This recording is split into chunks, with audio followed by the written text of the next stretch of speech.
আসসালামু আলাইকুম গাইস, কেমন আছেন আপনারা সবাই? আলহামদুলিল্লাহ, আশা করি ভালো আছেন।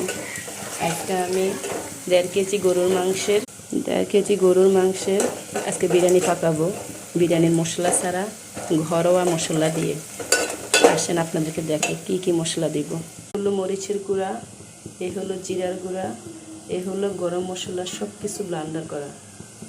আর এখানে আমি এলাচি, দারচিনি, লং, তেজপাতা কিছু দিয়ে দিয়েছি।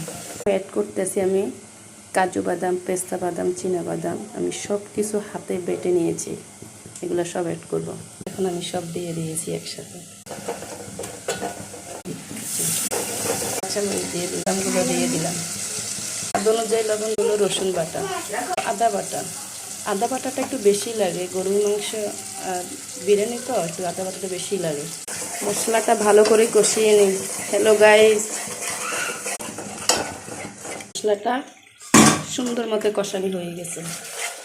এখন এর মধ্যে আমি অ্যাড করবো গরু মাংসটা। মশলাটা ভালো করে কষালে বিরিয়ানির গ্রানটা ভালো আসবে। তাই তো আমি বিরিয়ানি মশলা দিতেছি না, তাই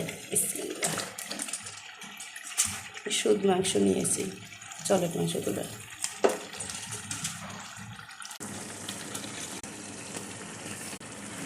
নিয়েছি। এই যে এখন আমি সবগুলো মাংস ভালো করে কষিয়ে নেব। আমি আমার বিরিয়ানির জন্য পাউডারের দুধ দিয়ে আমি টক দই বানাইতেছি।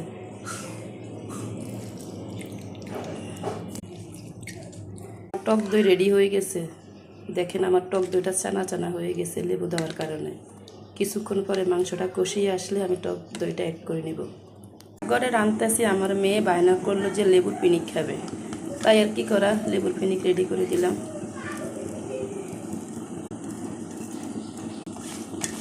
হয়ে গেল ঝাল ঝাল লেবুর পিনিক।